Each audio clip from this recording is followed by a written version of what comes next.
ओम श्री गुरु चरण कमलेभ्यो नमः। श्रीमन्महागणाधिपतये नमः। ओम श्री विश्वकर्मणे नमो नमः।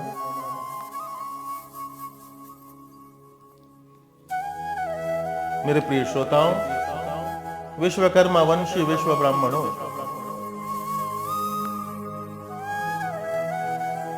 व्यासपीठ पर विराजमान व्यास शिष्य श्री सूत जी महाराज बड़ी मधुर वाणी में ऋषियों को संबोधित करते हैं। क्या कहते हैं कि हे ऋषिगणों, अब मैं पांचों ब्रह्मर्षियों की गुप्त शक्तियों का वर्णन करता हूं। पांचों ब्रह्मर्षि अर्थात मनु, मैं, त्वष्टा, देवज्ञ और शिल्पी। तो श्री सूत जी महाराज कहने लगे कि हे ऋषिगणों, अब इस वर्णन को सुनो।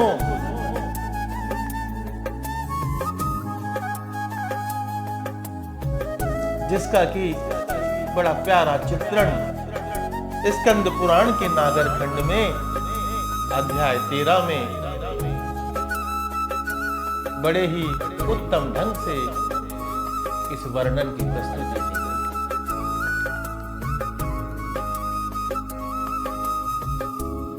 श्री सूत जी महाराज कहते हैं कि इन पांचों ब्रह्म ऋषियों के अंदर जो गुप्त शक्तियां विराजमान है, विद्यमान है, आइए अब इनका हम वर्णन सुनें।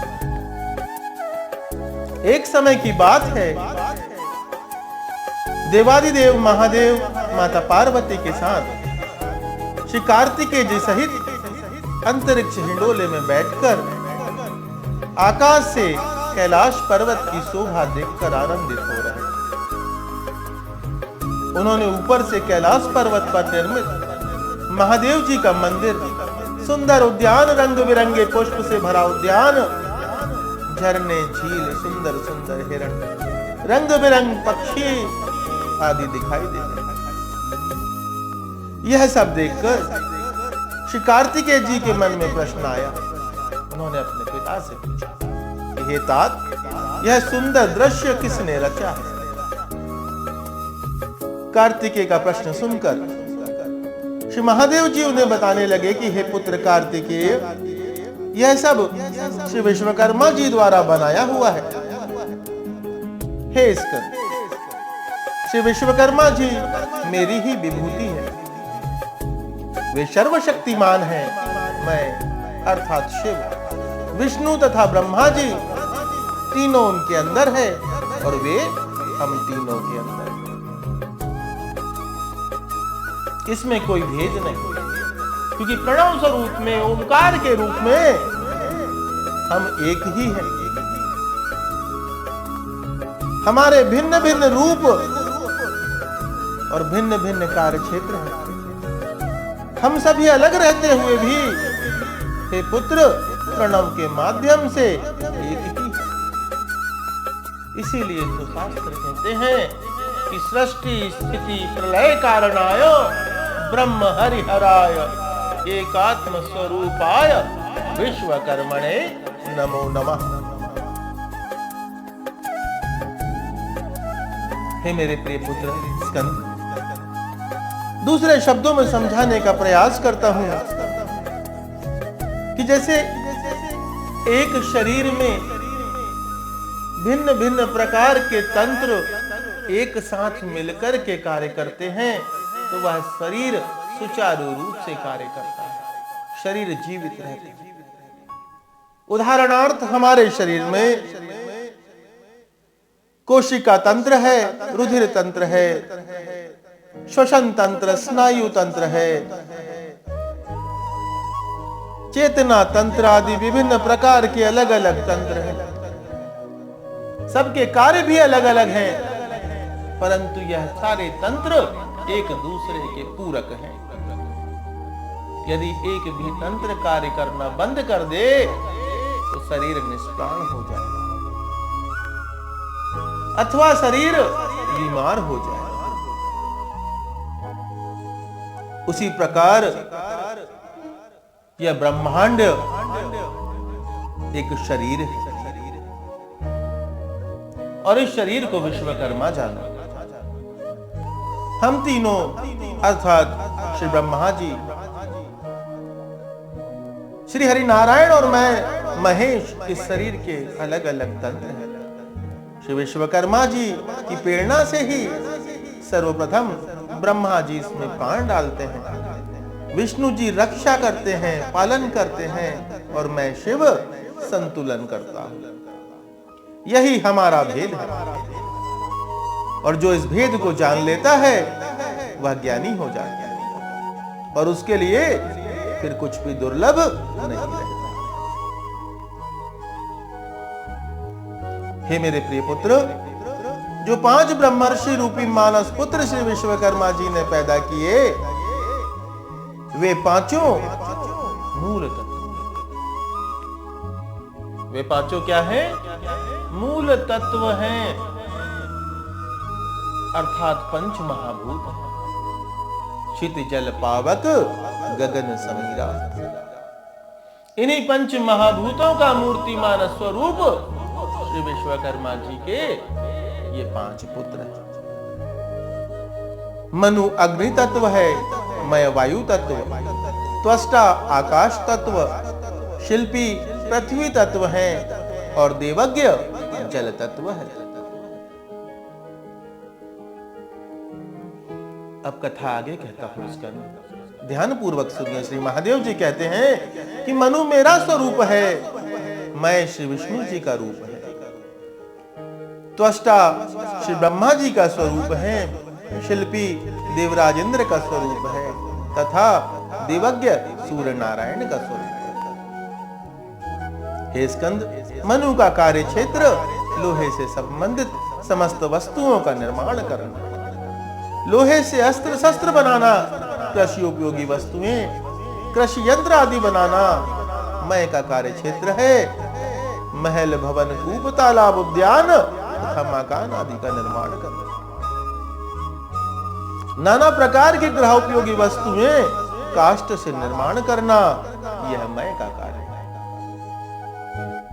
वहीं त्वष्टा का कार्य क्षेत्र तांबे से बर्तन, जलपात्र, गृह उपयोगी वस्तुओं का निर्माण करना है।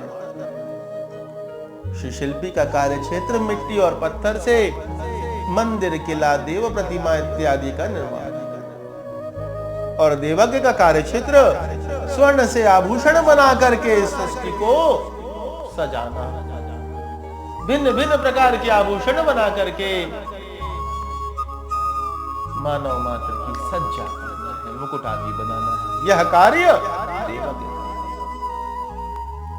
हे स्कंद, श्री महादेव जी कहते हैं कि जब भी कोई नया मकान, भवन, महल, मंदिर, कूप, जलाशय आदि का निर्माण करता है तो आरंभ और अंत में दोनों ही बार पूजन आवश्यक है।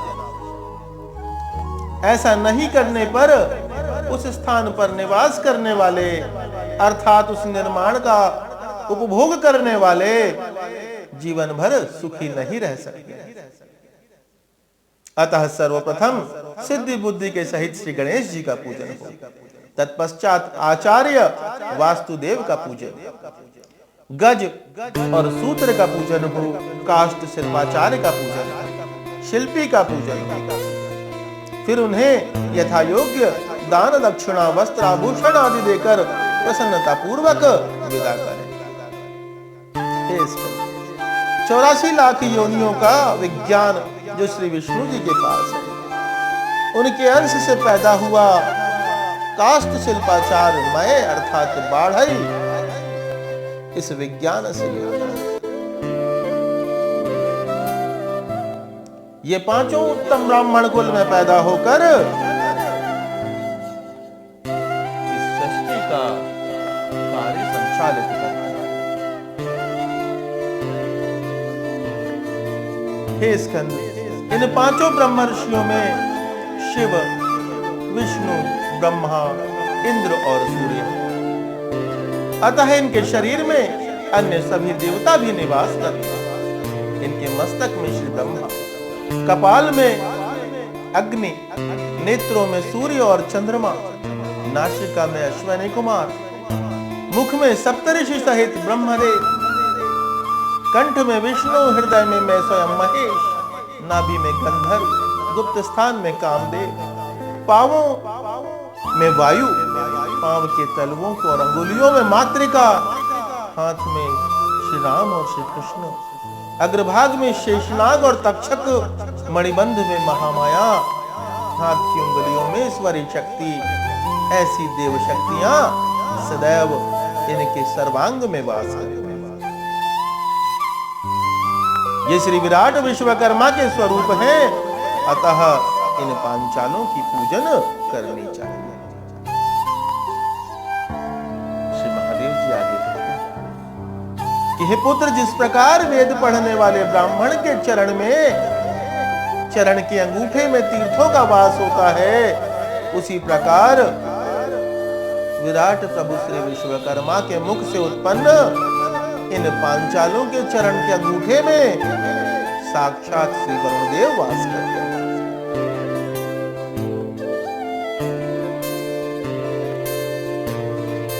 प्रभु श्री विश्वकर्मा ने इन पांचों को अपने मुख से उत्पन्न किया, साथ ही साथ अपने अंगों से 18 अन्य वर्णों को भी उत्पन्न किया। इन वर्णों में ब्राह्मण, क्षत्रिय, वैश्य, शूद्र, क्राकर्षी, वैद्य, जयाद, नापिकर, माखी, रजक, कुम्हार, वर्णिक, तेली, कोली, मोई, भील, महार और वरुण साधु। हे पुत्र, कर्म का सिद्धांत, क्योंकि सृष्टि की रचना से विश्वकर्मा जी ने कर्म के आधार पे की। कर्म प्रधान विश्व रचि राखा।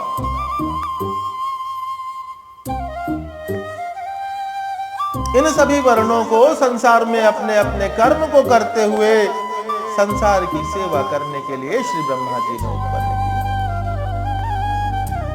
किंतु जब पृथ्वी पर प्रजापतियों द्वारा मैथुनी षष्ठी रची गई, तो मनुओं द्वारा सभी वर्णों को मिलाकर उन्हें केवल 4 वर्ण बना दिए।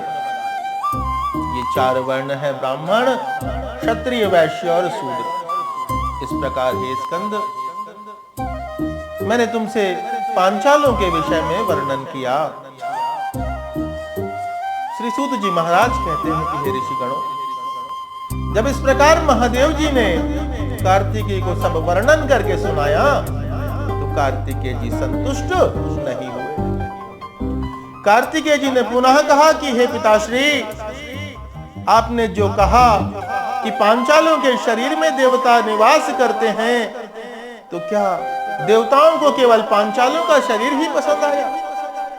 अन्य मानव, ब्राह्मण, क्षत्रिय, वैश्य, शूद्र आदि, ये भी तो मानव है, तो फिर इनके शरीर में देवताओं ने वास क्यों नहीं किया? इस प्रकार प्रश्न सुनकर महादेव जी मुस्कुरा उठे और कार्तिकेय की ओर मुस्कुराते हुए देखते हुए बड़ी मधुर वाणी में बोले कि हे कार्तिकेय, तुमने अति उत्तम प्रश्न किया है। मैं इस प्रश्न का उत्तर बताता हूं। हे पुत्र, प्रथम तो यह कि ये पांचाल ब्राह्मण होते हुए भी ऋषि हैं, इसलिए इन्हें ब्रह्मर्षि कहा जाता है।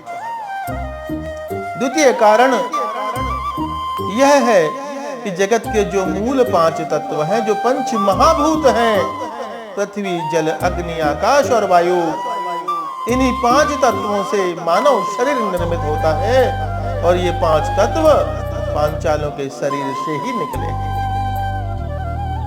कहां से निकले हैं? पांचालों के शरीर से ही निकले हैं। जब प्रभु विराट विश्वकर्मा ने सृष्टि की रचना आरंभ की, तो सर्वप्रथम प्राणवायु, फिर जल, फिर पृथ्वी, फिर अग्नि और आकाश की रचना। मैं से प्राणवायु, देवज्ञ से जल, शिल्पी से पृथ्वी, मनु से अग्नि और त्वष्टा से आकाश तत्व पैदा है। ये पांचों तत्व इन पांचों ब्रह्मर्षियों के अंदर पहले से ही विद्यमान है। हे पुत्र, इसीलिए सभी देवता इन पांचालों के शरीर में निवास करते हैं।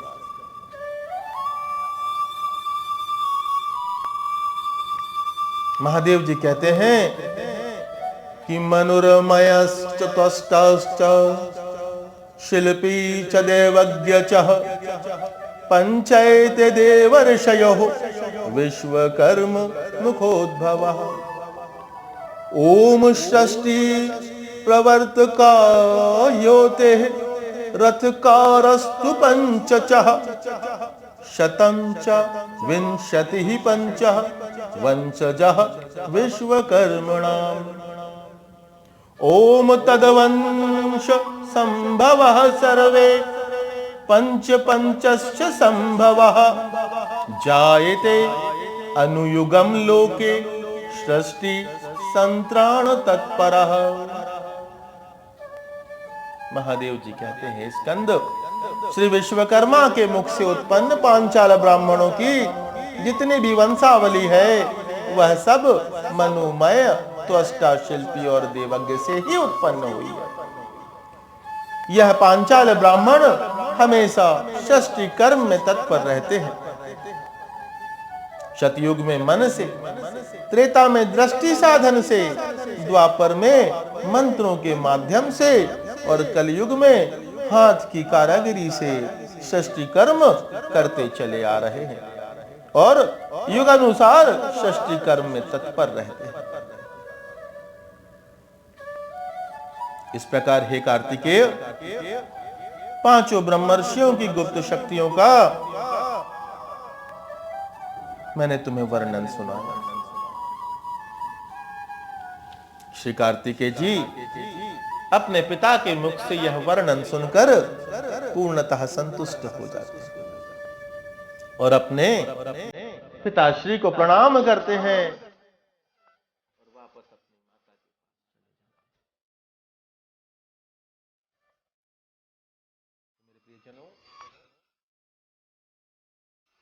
पांचों ब्रह्मर्षियों की गुप्त शक्ति नामक यह